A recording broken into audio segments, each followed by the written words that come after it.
भाई मान लो तुम्हारे पास बैटमैन, सुपरमैन और वंडर वुमन जैसे ट्रम्प कार्ड हों और फिर भी तुम मैच हार जाओ तो या तो तुमने गेम गलत खेला है या फिर दिमाग को घर पर ही भूल आए हो। DCEU की कहानी का कुछ ऐसा ही हाल था। सपना बहुत बड़ा था DCU का, यानी DC एक्सटेंडेड यूनिवर्स। इसके पास बैटमैन और सुपरमैन जैसे तो इतने बड़े ट्रम्प कार्ड थे कि इन दोनों के टीम अप से ही 4-5 फिल्में बनाकर लाखों छाप सकते थे और फिर धीरे धीरे फ्लैश, साइबॉर्ग, वंडर वुमन की सोलो मूवीज बनाकर इन सबको एक ही मूवीज में लेके जस्टिस लीग बना सकते थे और एवेंजर्स के लेवल की मूवी बना सकते थे। लेकिन एग्जीक्यूशन इतना गड़बड़ तरीके से किया कि अब पूरा यूनिवर्स ही रीसेट करना पड़ रहा है और हम सब बैठे बैठे यही सोचते हैं कि आखिर इतनी आइकॉनिक सुपर हीरो टीम इनके नाम बच्चे बच्चे को आते हैं क्यों पिट गई। तो चलो भाई इस पूरे सफर का पोस्टमार्टम करते हैं आराम से और थोड़ा हंसी मजाक के साथ, कि अगर सीरियस हो गए तो शायद इस कहानी का दर्द और भी गहरा लगने लगेगा। तो भाई शुरुआत होती है 2013 में मैन ऑफ स्टील से। अब ये फिल्म बुरी नहीं थी, बस सुपरमैन को थोड़ा सा डार्क और ज्यादा इंसानी बना दिया। कुछ को लगा भाई ये सुपरमैन है या एक उदास इंजीनियर जिसकी 2-3 महीने की सैलरी अभी रुकी पड़ी है। खैर फिल्म ठीक ठाक चली और लगा कि DC ने अपनी नींव रख दी है। लेकिन यहाँ से गलती शुरू हुई। मार्वल ने आयरन मैन से एवेंजर्स तक पूरा पेशेंस दिखाया, एक एक कैरेक्टर को समय दिया, बैक स्टोरी दी, फिर सबको मिलाया। DC ने सोचा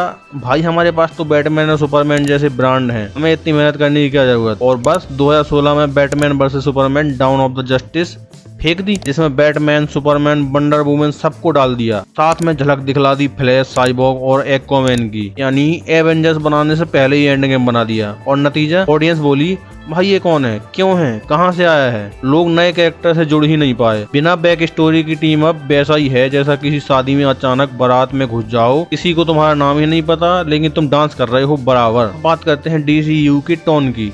स्नाइडर का विजन था कि DCU डार्क और माइथोलॉजिकल लगे, सुपरमैन भी जूझता दिखे, बैटमैन और भी खतरनाक लगे, दुनिया कठोर और असली लगे। काफी लोग इसे पसंद भी कर रहे थे क्योंकि ये मार्वल के रंग बिरंगे और मजाकिया टोन से थोड़ा सा अलग और सीरियस था। लेकिन भाई बैटमैन वर्सेस सुपरमैन के मिक्स्ड रिएक्शन ने वार्नर ब्रदर्स को हिला के रख दिया। स्टूडियो ने बोला भाई लोग हंसना चाहते हैं, चुटकुले चाहिए, डार्क वाला मत दो। और फिर शुरू हुआ टोन का रोलर कोस्टर। सुसाइड स्क्वाड पहले डार्क थी लेकिन रीशूट के बाद उसमें गाने, चुटकुले, जबरदस्ती का फन डाल दिया गया। जस्टिस लीग में तो भाई हद ही हो गई। आधी फिल्म में स्नाइडर की डार्क दुनिया दिखाया और बाकी आधी जोस बीडन की चमक दमक और मजाकी स्टाइल में। रिजल्ट फिल्म ऐसी लगी जैसे आधी बिरयानी और आधी खिचड़ी मिलाकर खिला दी हो, ना स्वाद इधर का ना उधर का। और दर्शक बोले भाई ये क्या देख लिया हमने। अब अगर बात करें बॉक्स ऑफिस की तो पहली नजर में लगा कि DCU तो ठीक ठाक कर रहा है।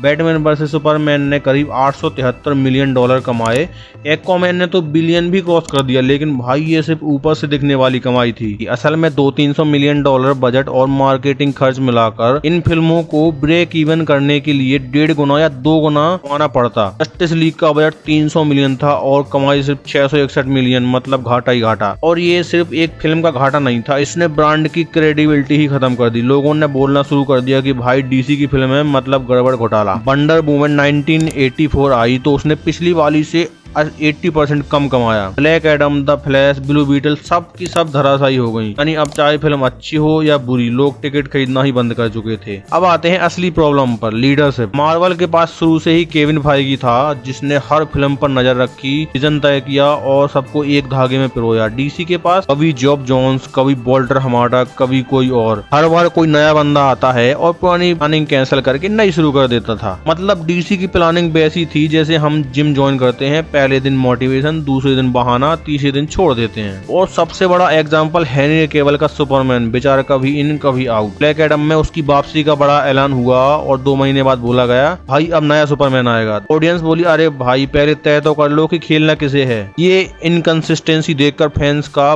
भरोसा पूरी तरह से उड़ गया। अब बात करते हैं उस फिल्म की जिसने फैंस के दिलों में थोड़ी उम्मीद फिर से जगाई थी, जैक स्नाइडर की जस्टिस लीग। भाई 4 घंटे लंबी मूवी HBO मैक्स पर रिलीज हुई और एक ही पल में सबको लगा अरे ये तो वही फिल्म है जो हमें थिएटर में मिलनी चाहिए थी। उसमें कैरेक्टर्स को ब्रीदिंग स्पेस मिला, साइबॉर्ग का पूरा आर्क दिखाया गया, फ्लैश का हीरो मूवमेंट आया, स्टेपन वुल्फ का डरावना लुक आया और डार्क साइड की झलक देखकर तो फैंस के रोंगटे खड़े हो गए। अब जरा सोचो, अगर यही कंटिन्यूटी आगे बढ़ती तो डीसीयू का पूरा खेल बदल सकता था। जस्टिस लीग 2 में डार्क साइड का इन्वेजन, सुपरमैन का पोटेंशियल विलेन टर्न और नाइटमेयर टाइमलाइन जहां बैटमैन और जोकर साथ काम कर रहे हैं, भाई ये सब देखने का मजा ही कुछ और होता। फैंस सच में ये चाहते थे कि ये स्नाइडरवर्स और आगे बढ़े, लेकिन वार्नर ब्रदर्स ने बोला भाई बस बहुत हुआ, अब रीबूट चाहिए, और हमारा दिल यहीं पर टूट गया। मतलब सोचो, जहां मार्वल धीरे धीरे मल्टीवर्स की तरफ बढ़ा, डीसी के पास डार्क साइड जैसा विलन था, थैनोस से भी बड़ा और खतरनाक, और उन्होंने इसे इस्तेमाल ही नहीं किया। फैंस बोले भाई ये तो बिल्कुल वैसी ही बात हो गई कि तुम्हारे पास बिरयानी है लेकिन तुमको तो मैगी ही खानी है। तो आखिर अब सीख क्या है? अब जेम्स गन और पीटर सैफरन आए हैं और उन्होंने साफ बोला है कि डीसीयू की सबसे बड़ी गलती थी कंसिस्टेंसी की कमी। अब नया डीसीयू धीरे धीरे बनेगा, बिना जल्दबाजी और बिना स्टूडियो के